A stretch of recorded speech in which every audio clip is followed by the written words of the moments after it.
ಧಾರವಾಡದ ಶಿರಡಿನಗರದಲ್ಲಿ ನಾಯಿ ನಡೆಸಿದ ಅನಿರೀಕ್ಷಿತ ದಾಳಿ, 9 ಜನರಿಗೆ ಗಾಯ.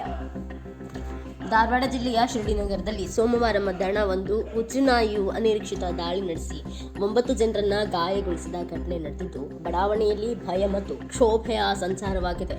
ಘಟನೆಯ ವಿವರದ ಪ್ರಕಾರ, ಶಿರಡಿನಗರದ ರಾಮನಗರ ಬಡಾವಣೆಯಲ್ಲಿ ದಾಳಿ ನಡೆಸಿದ ನಾಯಿಯು ತಲೆಮರೆಸಿಕೊಂಡೇ ಸುಮಾರು 9 ಜನರ ಮೇಲೆ ಎರಗಿ ಕಚ್ಚಿದೆ.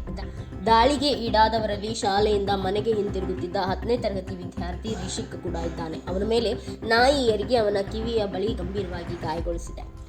ರಿಷಿಕ್ ಜೊತೆ ಗಂಗವ್ವ ಉಪ್ಪಾರ್ 60 ವರ್ಷದವರು ಹಾಗೂ 45 ವರ್ಷದ ಲಕ್ಷ್ಮೀ ಮಾದರ್, 28 ವರ್ಷದ ಶೀತಲ್ ಕಬಾಡಿ ಸೇರಿದಂತೆ ವಿವಿಧ ವಯೋಮಾನದ 9 ನಾಗರಿಕರು ಈ ದಾಳಿಗೆ ಬಲಿಯಾಗಿದ್ದಾರೆ. ಎಲ್ಲರಿಗೂ ತುರ್ತು ಚಿಕಿತ್ಸೆಯ ನಂತರ ಧಾರವಾಡ ಜಿಲ್ಲಾ ಆಸ್ಪತ್ರೆಯಲ್ಲಿ ದಾಖಲಿಸಲಾಗಿದೆ. ವೈದ್ಯರು ರೋಗಿಗಳ ಸ್ಥಿತಿ ಸುಧಾರಿಸುತ್ತಿದೆ ಎಂದು ತಿಳಿಸಿದ್ದಾರೆ. ಆದರೆ ಗಾಯ ಗಂಭೀರ ಸ್ವರೂಪದ್ದಾಗಿದೆ. ಘಟನೆಯಾದ ನಂತರ ಭಯದಿಂದ ಕೂಡಿದ್ದ ಸ್ಥಳೀಯರು ನಾಯಿಯನ್ನು ಹುಡುಕಲು ಆರಂಭಿಸಿದರು. ಕೆಲವೇ ಸಮಯದಲ್ಲಿ ಅವರು ಬಡಿಗೆ ಮತ್ತು ದಪ್ಪ ಕೋಲುಗಳಿಂದ ಸಜ್ಜಾಗಿ ಆ ನಾಯಿಯನ್ನು ಹೊಡೆದುಕೊಳ್ಳುವ ಸನ್ನಿವೇಶ ಸೃಷ್ಟಿಯಾಯಿತು. ಈ ಪ್ರಕ್ರಿಯೆಯಲ್ಲಿ ಸ್ಥಳೀಯರ ಆಕ್ರೋಶ ಮತ್ತು ಭಯದ ಸ್ಥಿತಿ ಸ್ಪಷ್ಟವಾಗಿತ್ತು. ಈ ಘಟನೆಯನ್ನು ಧಾರವಾಡ ಗ್ರಾಮೀಣ ಪೊಲೀಸ್ ಠಾಣೆ ವ್ಯಾಪ್ತಿಯಲ್ಲಿ ನೋಂದಣಿ ಮಾಡಲಾಗಿದೆ.